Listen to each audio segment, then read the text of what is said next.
Well, you can add the American flag to the growing list of things that completely trigger the left. Earlier today, New York Times editorial board member Mara Gay admitted she finds the flag disgusting.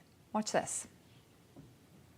I was on Long Island this weekend visiting a really dear friend, and I was really disturbed. I saw, dozens and dozens of pickup trucks with, explicatives against Joe Biden on the back of them, Trump flags, and some cases just dozens of American flags, which, is also just disturbing because essentially the message was clear. It was, this is my country. This is not your country. Wow, so disturbing. Of course, Twitter trolls flooded her feed with images of American flags. And here's how she responded to them. She said this, quote, "I see I'm being trolled with the American flag this morning. Trolling a black journalist with the American flag is not the own people think it is." End of her tweet. All right, well, let's bring in our company to discuss former congressional candidate and U.S. Navy veteran Joe Collins, along with former Women for Trump co-chair Madison Gesiotto-Gilbert. Welcome back to the show. Thank you for having me. Hey, Madison, I want to start with you. I cannot believe that this is where we are. If you had said that 10 years ago, that the American flag represented your country versus mine, I mean, we're all citizens. It represents all of us. And there's no pushback. Mika Brzezinski sat there and just kind of nodded. You can hear her in the back going, uh-huh. I'm actually disturbed that she's disturbed. Right. If you would have said this 10 years ago, people on both sides of the aisle would have jumped down your throat and they would have been furious, as they should be. Right now, we're seeing the effects of patriotism being at an all-time low over the past few years. Repeated polling showing this through Gallup and other outlets. And it's sad. It's very, very sad to see. You see black people, white people, Asian people, people from all over the world that have come to the United States of America to live the American dream, to have the best life possible, who are no longer proud of being Americans. And you see, I think what is really funny to me is when you see white people denouncing their ancestors from hundreds of years ago that they don't even know, as if there's some type of hero in this, movement that is the social justice warrior movement of 2021. It's appalling. I'm really, quite frankly, sick of it.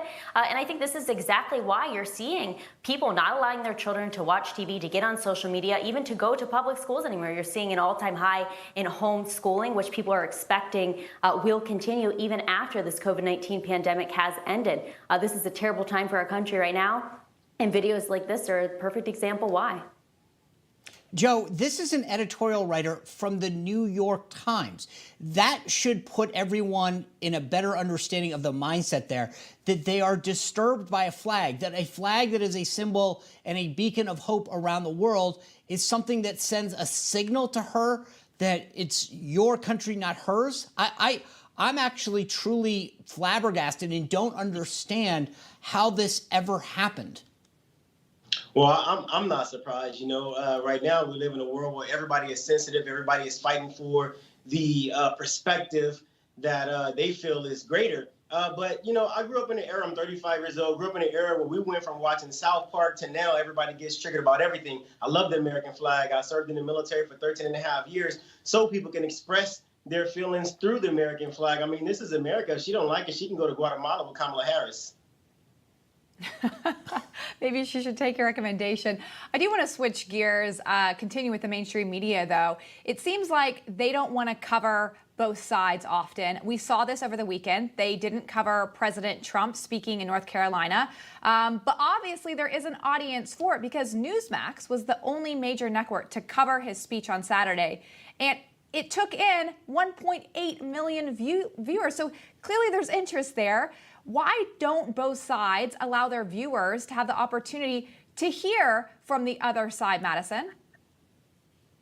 Well, they don't want people to hear the other side because they know that the other side makes more sense. The journalism is dead in many networks right now. As you continue to see journalists, instead of seeking truth, they seek answers that align with their political perspectives. It's gotten worse and worse. And I remember even talking to Sean about this some years back as how bad it is, but it's gotten worse since then. And it's really sad to see people rely on journalists to give them accurate information, to report on what's going on across our country and in the world. And that's not not what's happening. And when it comes to President Trump specifically, they are trying as hard as they possibly can to silence his voice. But what they don't remember, and what many of them don't realize, is it's not just about President Trump. It's about a movement that he created that started, 6 years ago, that I don't think is going away anytime soon. People are fed up with the lack of accountability in government in Washington, D.C. Draining the swamp is something they want to see continue, because it's not something that President Trump could have even accomplished in an 8-year term. This is something that'll take, maybe decades to happen, because the swamp is so deep in Washington, and there's so much corruption and so much money being spent that we simply don't have, and people going to D.C. promising the world and delivering nothing back to their districts and their home states. And so we need to continue to see change on this. People want to hear from people like President Trump, and they'll watch wherever he's speaking, whenever he's speaking, however they can, no matter how much the mainstream media tries to silence him. Yeah, Joe, I only have about 30 seconds left here, but do you think that viewers on the left are finally going to get fed up with this, realizing that they're only hearing one side, or are they enjoying it? Well, I think that viewers are fed up, and I'm going to agree with Madison, but I'm going to take it to a different perspective. If you look at Joe Biden and the numbers that he's drawing, he can't even get 10,000 viewers to view a Fox News episode that they cover of him. But President Trump, he brings in a number. So God forbid mainstream media starts covering President Trump and the ratings go up, and it makes the most popular president, right, Joe Biden, look bad. So, I think that's what the case is right now. Yeah, it's amazing. It's the New York Times, I think, is becoming more and more of a niche paper because of these views. Both of you, Joe, Madison, thank you both for joining us. Look forward to having you back soon. Thank you. Thank you for having me.